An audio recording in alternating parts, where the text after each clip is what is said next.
연꽃은 멋있죠.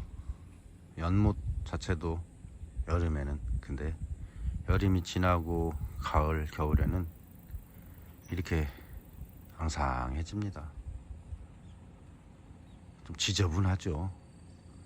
그래서 저는 사실 연못을 나쁘게 생각하지는 않은데 이 지저분함 때문에 연못보다는 제가 가진 자그마한 연못에는 수련이 있어요. 수련하고 말풀. 자, 오늘 요가 수업하러 저기 또 두 번째 수업하러 자리에 왔어요. 지금 약간 고민입니다. 왜냐하면 그 수업을 받는 대상자들이 템플스테이 하는 친구들인데 애들이에요. 어른 4명에 뭐 아이들 6명인가 5명인가 그렇다는데, 제가 아이들 눈높이에 어떤 그 요가 수업을 맞출 수 있을지 잠옷 염려됩니다.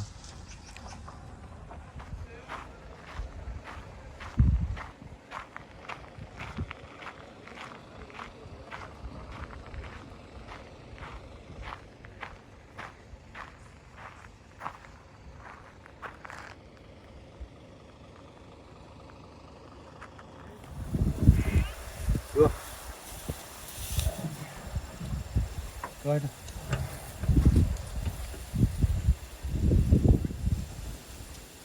응.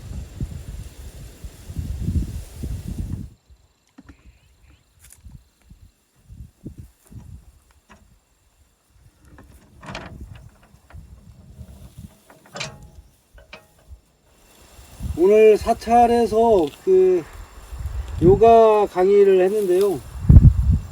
제가 이제 팀 컬러가 어떻게 되냐고 물어보니까 유치원생 3명, 초등학생 4명, 그 다음에 어른들 4명. 자, 이 사람들한테 도대체 어떤 요가를 전해야 될까 난감했습니다. 어떤 기준으로 무슨 요가를 전달할지 참 난망했습니다. 어떤 눈높이를 맞춰야 되는지. 저는 이제 레크레이션 식의 요가를 한 적이 없고 아이들의 그 흥미를 자아낼 만한 재밌는 거리도 없고 좀 답답하더라고요. 그런다고 해서 또 어른들이 있는데 아이 눈높이로만 맞춘다고 또 내려놓을 수도 없고 참 보이지 않게 깝깝했는데 제 우려는 기후에 지나지 않았습니다. 왜냐하면 초등학교 한 2학년이나 3학년 정도밖에 안 되는 것 같아요. 정말로 통통한 꼬마 녀석이 있었는데 그 녀석이 천재여서 천재. 제가 사실 그 녹화한답시고 거기다가 삼각대를 세워놨었는데요. 구석에 한쪽에다. 오늘 참 강의가 너무너무 수업이 재밌어서 요가 수업이. 그런데 앞에 준비하고 뭐 PPT 점검하고 뭡니까 마이크 점검하고 어쩌고 하면서 그 시간의 텀을 제가 그냥 그쪽에 신경 쓰느라고 시작을 했더니 비디오 ON을 누르지 못하고 그냥 수업이 진행되었습니다. 그래서 1시간 반 동안 참 아까운 수업이 하나도 녹화가 안 됐어요. 왜 아깝다고 하냐면 그 천재 꼬마의 그 대답도 좀 들어보고 오늘은 오늘 나름대로의 재밌는 수업이 돼서 녹음이 녹화가 됐었으면 좋았을 거라는 아쉬움이 커요. 어쩔 수는 없는 일이지만 지나간 일이니까. 어쨌거나 그 꼬마가 대답한 게 뭐였냐면 인류가 21세기 이후 인류가 가장 많이 목숨을 잃게 되는 거 하고 제가 사실은 3가지 예시를 줬어요. 전쟁, 그 다음에 사고, 뭐 교통사고나 뭐 이런 것들, 그 다음에 기아, 못 먹어서 굶주려서, 이런 정도 세 가지의 예시를 주고, 이 외에도 혹시 여러분들이 생각할 정도로 목숨을 위협할 수 있는 게 뭘까요? 이렇게 질문을 했더니, 세상에 글쎄요, 국민학 초등학교 한 3학년 정도, 2학년 3학년 되면 정말 조그마한 애인데 얘가 정답을 순식간에 말해버리더라고요. 자살이요. 놀랬습니다, 사실. 그 친구가 어디에서 책에서 봤는지 어쩐지는 모르겠으나 그렇게 쉽게 대답을 할지는 정말 몰랐어요. 그리고 또 하나는 대변과 소변의 차이를 어떻게 생각하느냐라는 질문. 그랬더니 대변은 음식물이고요, 소변은 피요. 그냥 완전 100점이 아니라 만점이죠. 그렇게 잘할지를 몰랐어요. 저는 왜 그런 걸 이야기하느냐면, 오늘 특별히 강조했던 아이덴티티, 자기 정체성에 대한 얘기, 나를 알고 그 다음에 주위를 둘러보자. 건강은 나 혼자만의 행복, 나 혼자만의 편안함, 안락함, 그런 게 아니고 사회 구성원들 모두가 함께 해당하는 일이기 때문에. 그러나 그것은 또 자기 자신을 알아야 된다는 것이 기본 전제로 있다. 그런 얘기 하면서 그렇게 질문을 했었으나 그걸 너무나 어린아이가 쉽게 대답을 하는 바람에 부쩍이나 당황스럽기도 하고 대견하기도 했습니다. 그래요.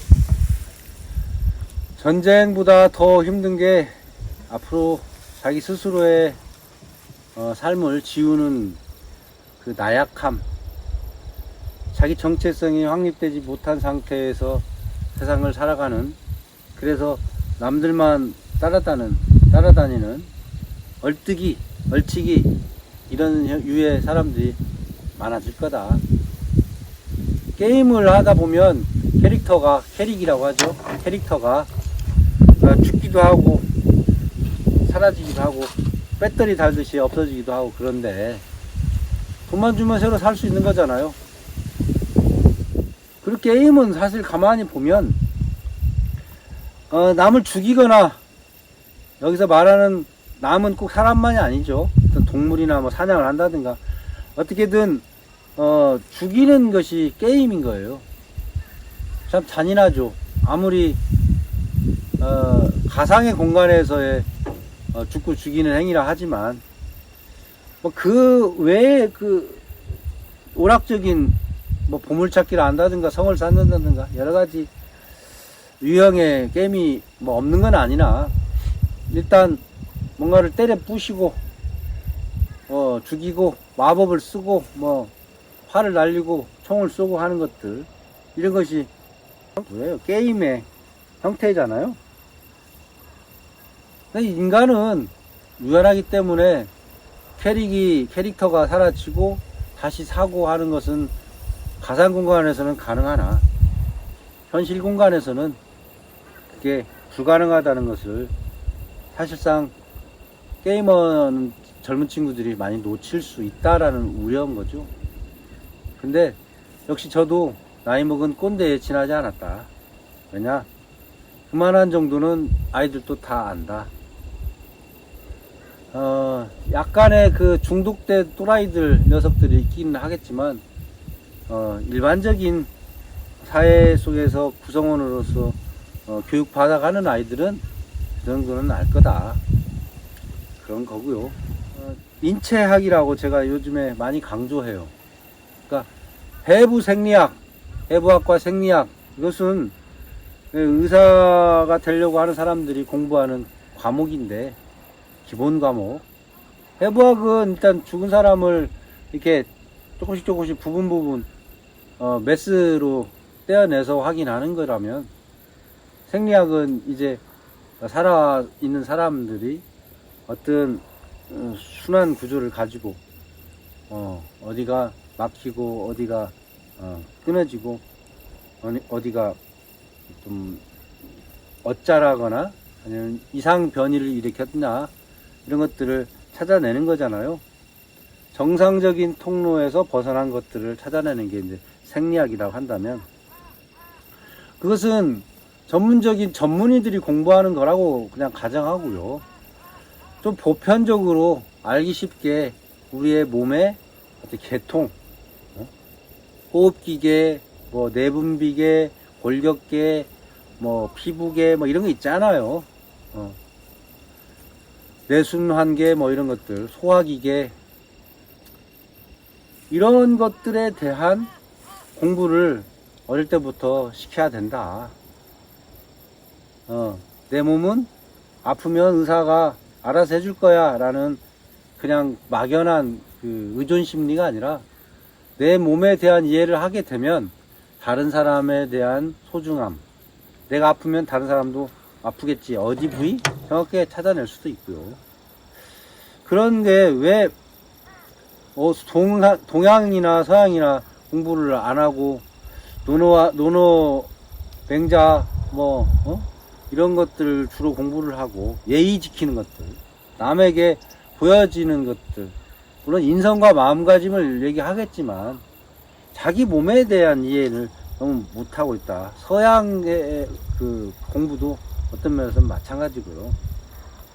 히포크라테스가 서양의학의 선구자라고 하지만, 선구자라기보다 정리한 사람이겠죠. 정리한, 서양에 이미 있었던 그 의학적인 체계를 근대에 들어서 좀 체계화 시켰다고 봐야죠. 그러면 이 동양에서는 누가 있을까요?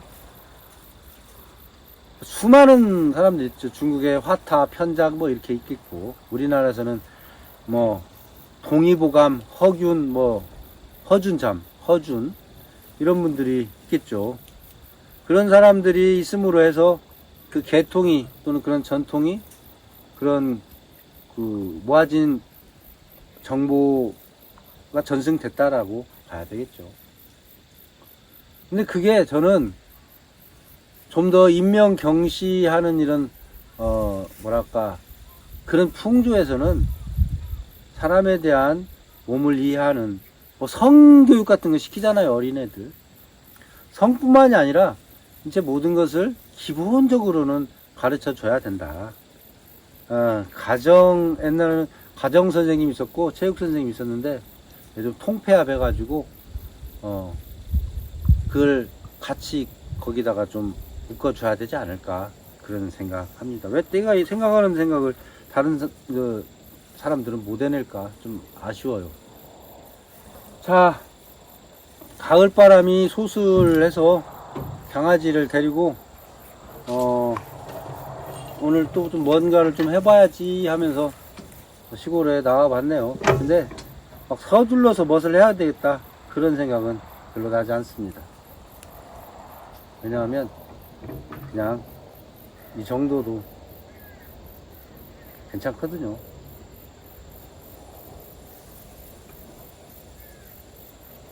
방문자가 있네.